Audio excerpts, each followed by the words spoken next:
of Kuril Founder Base School. I welcome you all. Today this is the first live show we are doing from Kuril Founder Base School. Today our faculties are going to talk about what are the benefits of learning online programs from at KFBS. So I welcome my all faculties, and they will be speaking about the benefits and the experience and knowledge they bring, and would like to share in this small session, this small event. Okay, thank you. So I can invite Professor Rajan Sundaram to speak something about what experience and subjects you would like to teach and bring, and what you bring on the table. Yeah, thank you, Yatish. I've been a banker, career banker myself for more than nearly 33 years of working in a public sector bank. So what I would, and also I've been into training, teaching, etc. I'm an MBA in finance as well as some HR. So what I would would be bringing to the table, and the subjects I would be teaching are I have taught statistics for management for MBA students. So statistics is one subject. Numbers, this is considered a very difficult subject. Many of the students found this very difficult. And this is a family manage. This MBA is about family management. So family business management, you are already having a business, but it doesn't guarantee that you know all the intricacies of business, particularly finance. We don't know, most of the entrepreneurs don't know how to manage the money. They think that whatever money that is coming into the business is their own money. They mistake cash flows for profits. So one thing I would like to, what I would like to bring it to the table would be how to manage your money, how to manage business, how to the finance part, how to manage your cash flows, how to how to get a bank loan, particularly. As an entrepreneur, it would be very difficult. You know about the intricacies of business, but you don't know much about your the finance part. That is the most difficult part, and I have seen most of the businesses, good businesses, fail because of the mismanagement of money. Or most of the entrepreneurial or small businesses are dependent on the single person who is the founder. So that founder may be a technically sound person, but he may not be knowing much about the handling of money. This I would be able to teach them better how to handle money, how to manage money, how to go about presenting a good project to the bank so that they would be able to get a loan. So all these would be necessary. These will be very important for the entrepreneurs. They know how to run the business, but they don't know how to get a loan from a bank, how to get the what are the financial papers required, what is when a bank is financing a venture, what they look for. So this inside angle, this inside insight, I would be able to bring it to the table. So I've taught subjects on statistics for business, or statistics for management. I've taught some HR subjects also. And as a financial management guy myself, so I know financial management is one of the important aspects of any business. So this I would be bringing to the table. And I think with my rich experience of more than 4 decades, I would be able to mentor these entrepreneurs, young entrepreneurs, budding entrepreneurs who are into business. I would be able to handhold them, mentor them. I would be able to give them guidance how to go about procuring loans, how to manage their money. So this will be a very important aspect of any business. So I think I will be able to do that for them. Okay, I just wanted to say to audience saying that our Kuril Founder Base School is the base school for entrepreneurs and family businesses, and our curriculum designed by well-known faculties, then experts from the industry, as well as feedback taken from entrepreneurs. And as per that, we have designed a curriculum, and that's all I can say that. So now Professor Raju, you can speak up something on this. Yeah, one thing is generally online. This is an online course, is it right? Yeah, It yeah, is yeah. going to be 100% online. I've done a certification in online teaching myself from Manipal Global University, Philippines. One thing is people generally tend to belittle any online teaching, saying that it is equivalent to distance education. This is one misconception students generally have. They think that it is similar to the distance education, but online teaching is very much rigorous. It depends more on the students rather than the faculty. It depends more on the students, how they interact, how they are going to derive benefits out of the curriculum, out of the whatever subjects taught. It is dependent more on the student than on the faculty. And also because it is online, people think that they can do some copying and copy pasting and they can get away with it. It is not like that. As a faculty who has been going to evaluate the students on a continuous basis, that we know that when a person is plagiarizing or he is copying from some material, we know right from the way that is presented, the your uh, the way you are presenting your English itself changes if you cut and copy from some other source. So we will be able to, as a faculty, we will be able to find out whether you are going, it is whatever you are going giving is your own or it is copied from some other source. It can be very easily found out. There are a lot of software is also available. With that, we will be able to find out whether the student it is doing it is on his own. So even if it is an open book exam we are going to conduct, even then the faculty will be able to evaluate the the whether the person has done his own work or he is just copying from some other source. We will be able to find out.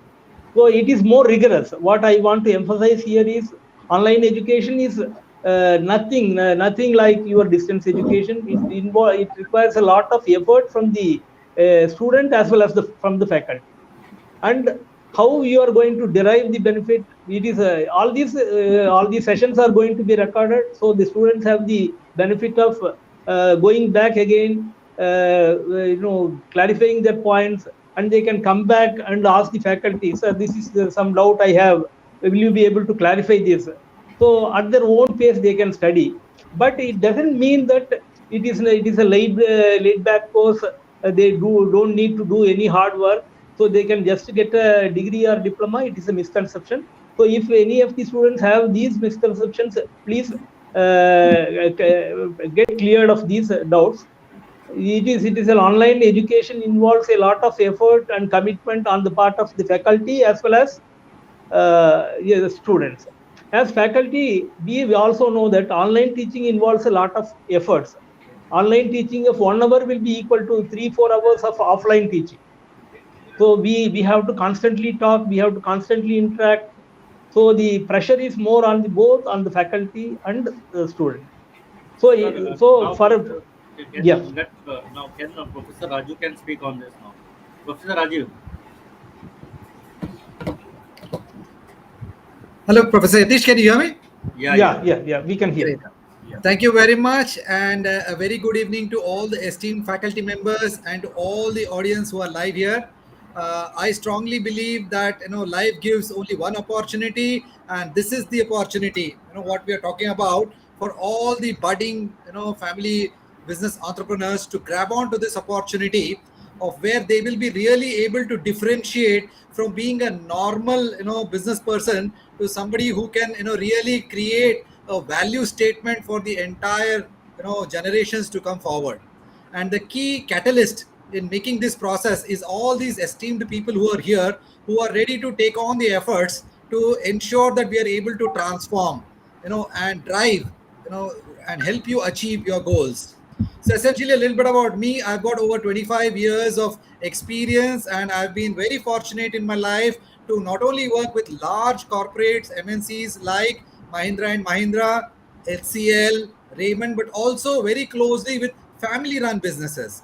I worked with People Combine, an organization which was a startup, and eventually grew up to a very big size company. This is in the K-12 education space. So the additional advantage is I come from an education background also. And in this particular journey, what I would like to emphasize is that within a span of 5 years, we were able to scale up to almost 5x of the revenues, 2x of the profits, and more than all of this, what I personally have a lot of value and treasure for is something. There is an indicator called as Great Place to Work in India, and this is across industries, across organizations, which is conducted by Great Place to Work Institute. And I'm very happy to say that we started at rank 110, and in 5 years we moved from 90, 85, 54, 21 to rank 15 across industries and organizations. So imagine that for a family run business to be able to achieve such kind of huge milestones is because they believed in people like us who were able to bring about a huge culture transformation. And this is the aspect that I want to stress on, that where I can add a lot of value to the various organizations in terms of how they can define and align the culture towards a superior performance driven, and be able to channelize all their efforts. And naturally, you must have guessed my background. Yes, last 12 and a half years, I've been working in HR stream. Prior to that, I've worked in various business roles. I started my career from manufacturing and shop floor, and then that's how I built up my career into HR space. So that's a little bit about me, Professor Yatish. Over to you. And also just I want to know, I want to know that what you can bring on the table when you will be teaching to the students. So what impact you can create on them, so that they can, when they go back to the society or community, they can, Absolutely. what they can do there, like. Absolutely. I mean, as a startup, I'll tell you, I've worked now as an independent consulting. I've been working with few startups, and generally the whole idea is the people bracket or the HR function itself, is somewhere not in the radar or comes later. The first focus is more towards the product, more towards finance, and more of sales and marketing. But let me tell you, where I can add value and something that makes an organization stay for a longer period time is defining the HR and understanding the HR space right from beginning, from day one. In terms of various policies, processes that need to be put in place from a sustainable growth point of view. And I've seen a lot of startups after 3 4 years, when they were about 50 employees and suddenly they become 500 employees, 1,000 employees, they are into huge problems. And this is where it is important for each one of the students to understand the importance of human resource management as a function, and be able to build it right from the beginning and give it an equal importance as much as they give to finance, or they give it to sales and marketing, or to the product development. And I, being an executive coach, a CII business excellence auditor, as well as a certified 7 habits situational leadership person, I can add a lot of value to these young budding entrepreneurs in terms of shaping their human resources. Yep. Thank you. Thank you. Now further, I would like to speak to Professor Prabal. Good morning. Thank you, Yatish, at least for giving us this opportunity to get together, make a beginning together. So let me start off with a short introduction of myself. Uh, I'm basically an engineer by profession. I've been in this profession as an engineer and in IT for the last 35 plus years. Of course, the entire experience is in the IT industry, but of course, spread across all sorts of industries and sectors in which you can name off, right? I've mostly worked in MNCs. My large stint was with IBM for 25 years. Before that, I worked with companies like Fujitsu, ICL, etc. However, for this purpose and this session, the last 10, 15 years that I've spent in various leadership roles in workforce management is what I bring to the table, right? And also, currently, I'm a senior strategy consultant with the Global Workforce Management Forum, right? So that's my core experience that I want to bring to the table. To give a short introduction on workforce management, of course, all of you senior people are well aware of, but to the outside world, people know HR as a function more than workforce management. However, just to elaborate, HR is only a part of it, which takes care of mostly, the people welfare, people aspect of the workforce management. But if you encompass the entire business point of view into people, then that's what workforce management comes in, right? And they go hand in hand. Uh, if the workforce helps the business grow, the business will feedback and help the workforce grow, right? So that's how it works in short. And in today's business, of course, workforce management has come up in a very, very significant way uh, in today's environment, right? It helps any or all companies to prepare the future challenges with respect to having your workforce ahead of others, with respect to achieving whatever their goals, targets, in terms of cost management, productivity. You have to stand out, especially in terms of helping them reskill. In today's environment, reskilling has become very significant because you need to enhance your skill every other day. It's not like in the past where you have a core skill and you sort of work on it and grow. Today the skill requirement is changing every day, and unless sort of you reskill yourself and sort of focus on building your skills and abilities, your ability to grow is not that much, right? And that's where I think this online education will help the today's workforce and working community in terms of giving them an opportunity to continue to work, as well as give them an opportunity to skill up, right, in whatever field they are, or in case if they're looking for a career where they want to move into some other area, etc. So that's where the workforce management comes in, and it's very, very important both to the business and to the workforce as an individual. Um, for this purpose and in this session, I would like to highlight that even in workforce management, we will be able to have curriculums which will bring out real life scenarios pertaining to what the students are doing. They can also have case studies relevant to what they do or what they understand best, right? And we will also give them an opportunity to give them a view of what others are doing in adjacent business areas, etc., so that when they grow, they can grow into the adjacent areas and take on larger roles, etc.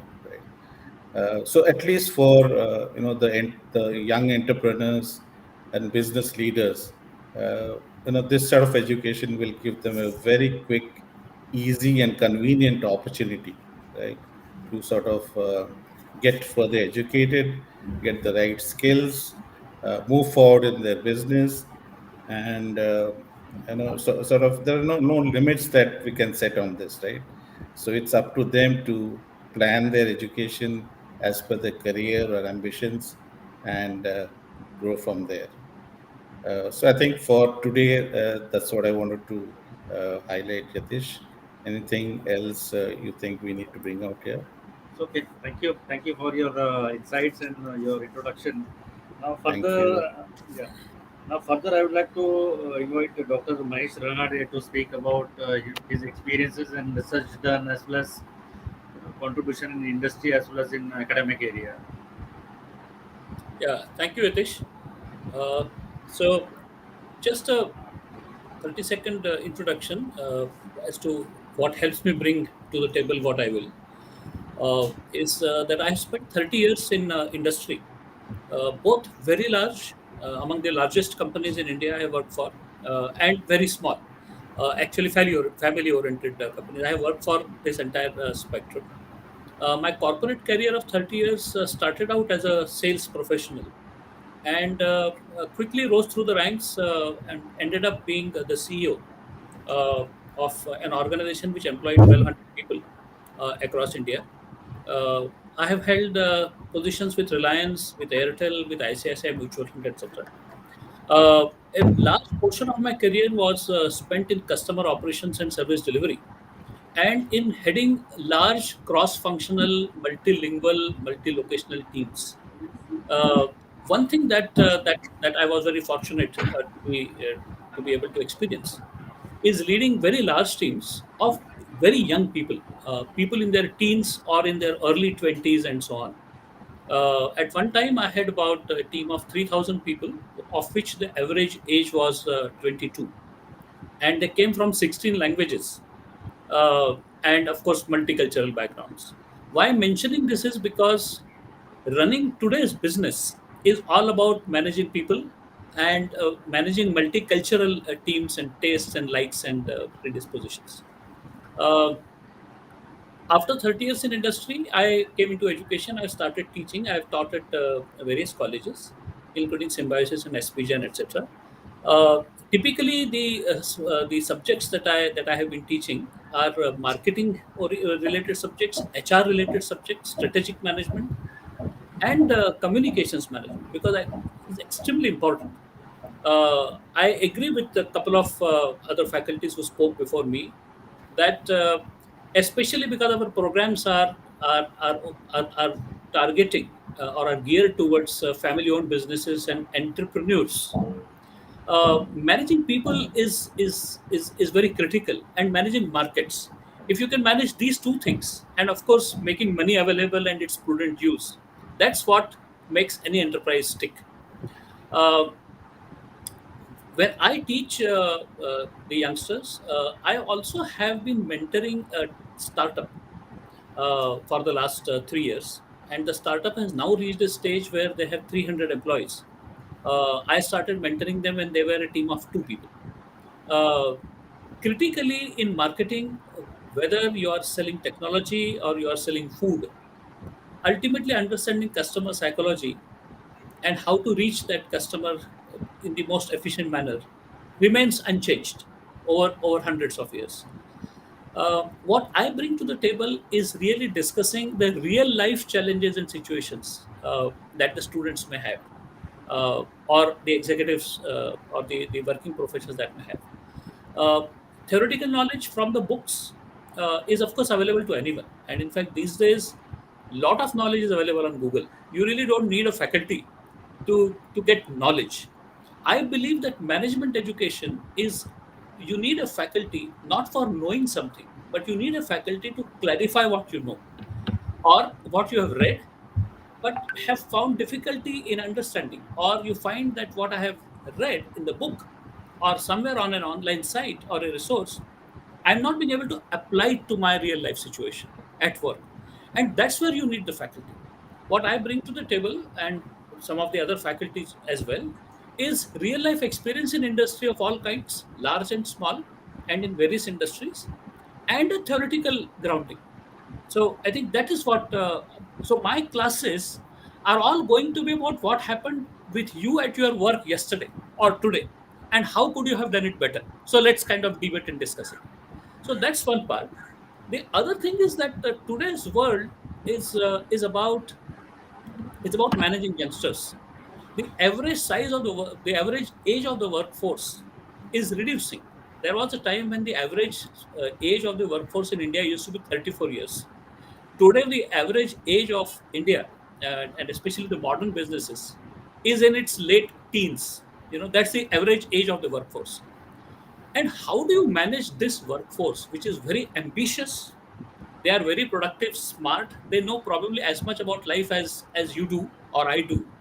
How do you manage these people who are smart, who are ambitious, who speak different languages? Their knowledge about things is as much as anybody else's because they are 24 by 7 connected.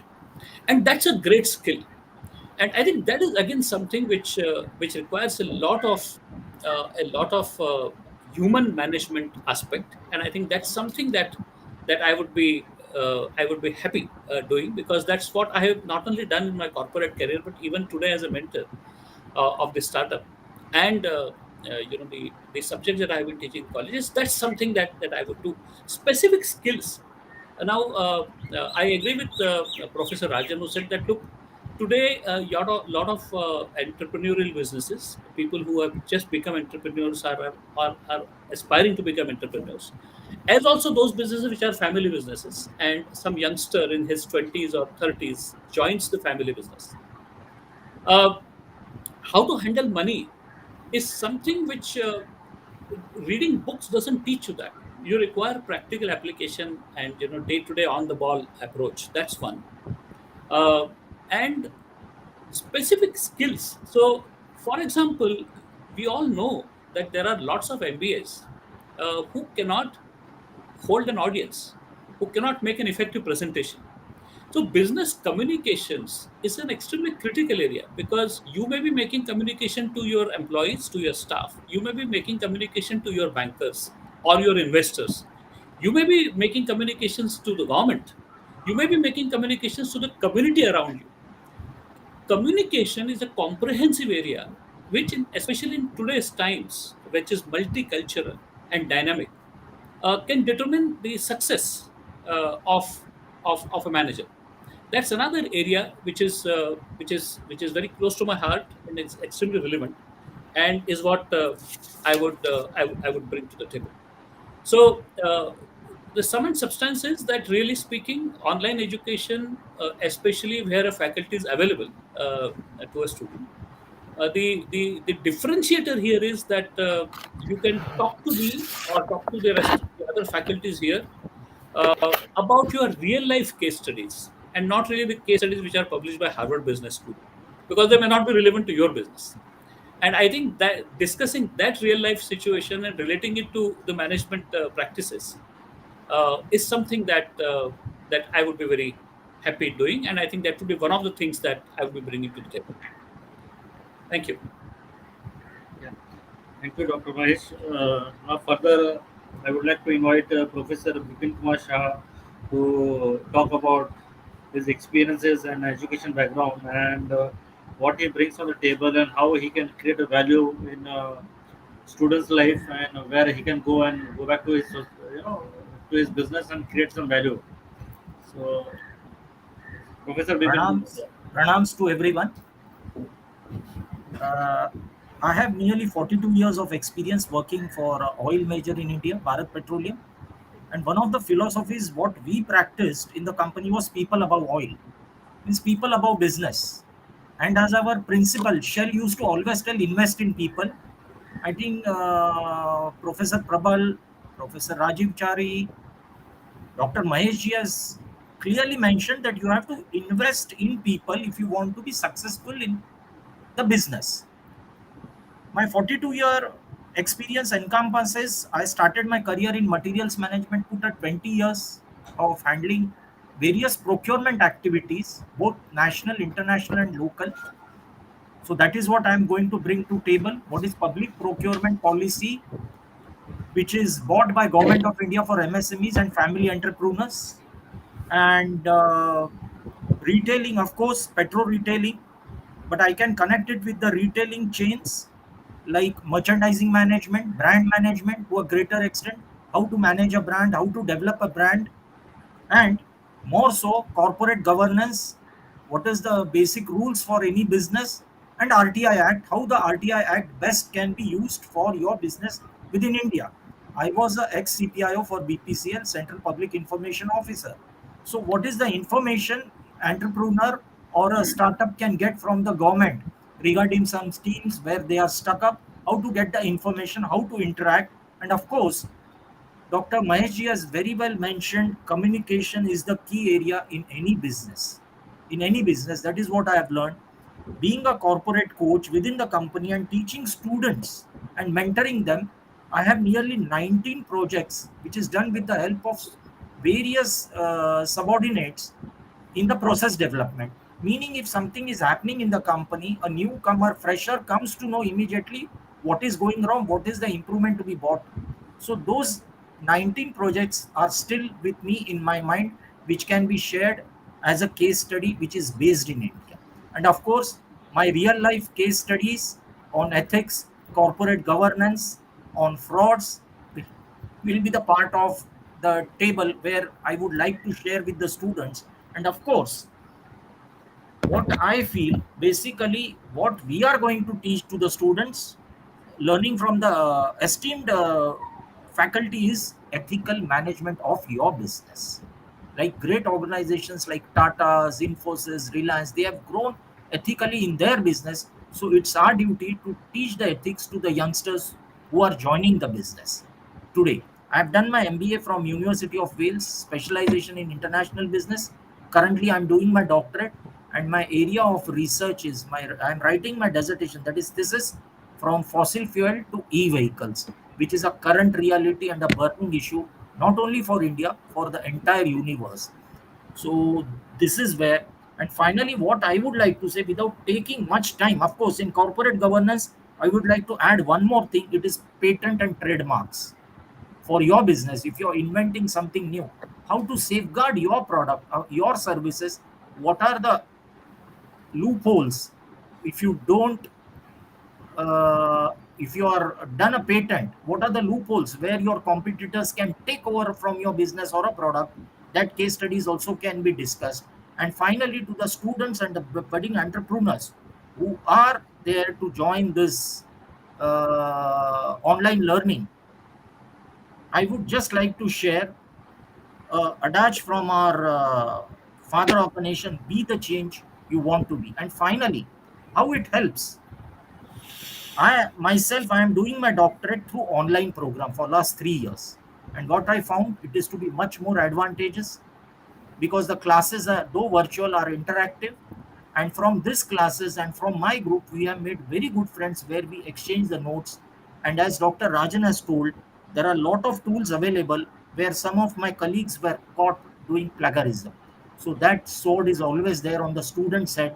If I try to do copy paste, yes, there are a lot of things available. Copy paste, do it, submit your assignment in the last minute. But the people were caught, not only my during my doctorate days, my MBA days also as well. So that is what I would like to tell students. Don't do any copy paste. Try to do something on your own. And as Dr. Mahesh ji has told, you must be encountering some real life situations in your business, family business or startups. Try to share those case studies. It will become a learning point and a starting point for each and every one of us. With that, I thank my esteemed faculties who are much more knowledgeable than me. So I am also looking to learn from them. Thank you. Yeah, thank you, sir, Professor Vipin Kumar. Now, just Professor Evgen is not available because some connection problem because he is staying in Russia and this software pertains to Ukraine. So, because of the conflict. So, let me wrap up the session and sum up and talk.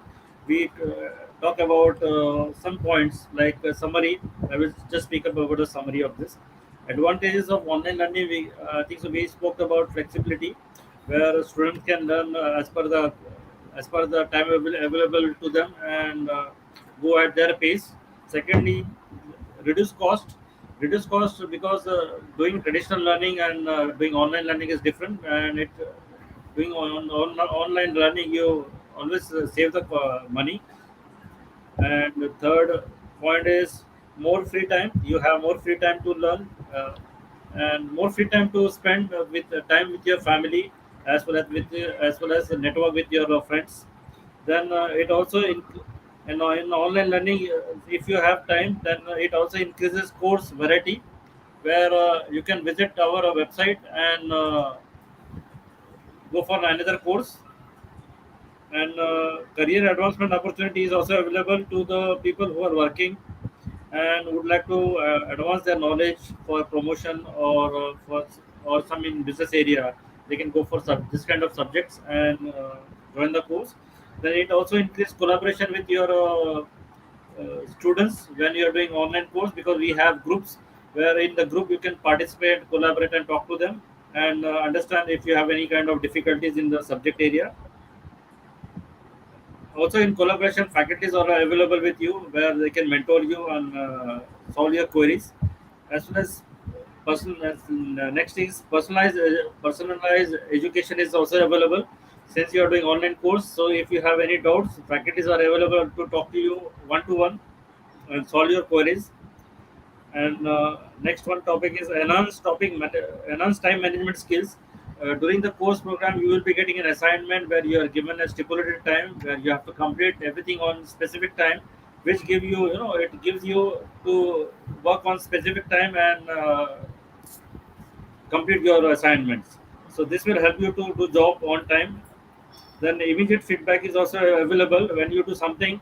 For example, you write an assignment or you give a test, you will be given the software. Since online program we are using software, so immediately you get the solution or result immediately, because not like traditional education, like for 1 week or delay by 1 or 2 weeks like. Then it also have repeat, and for example, if you miss the class, there is a repeated access to course material is available, so you can go and wherever you left the class, you can join from there, and you can continue the programs. Yeah, thank you. So I would like to thank you, my faculties, for joining me and giving they're talking about themselves and what they bring on the table, as well as the people who are watching, going to watch or watching or going to watch in future, they may look at this video and take some good insight from us. And I request them to, if you they have any query to join our programs, they can visit our Kuril Founder B School website and view the course and send us query. Or if they have any query, they can send us to or call us. Detail given in the website. Thank you all. Professor Yatish, just Thank you one very thing much. before we close. There is one Sumit Muzumdar who has posted 2 comments. So thanks, Sumit, for writing in. He has basically mentioned communication is really important and very interesting, renewable energy. I think he was referring to Professor Bipin Shah's, specialization. So, Sumit, thanks for writing in, and do please spread the word in your community and network. And if you have any such queries, you are most welcome to approach the KBFS website. I have one point. Sorry, I missed. I was awestruck with my co-faculties. I have Yeah, missed. yeah. I have an expertise in supply chain management as well.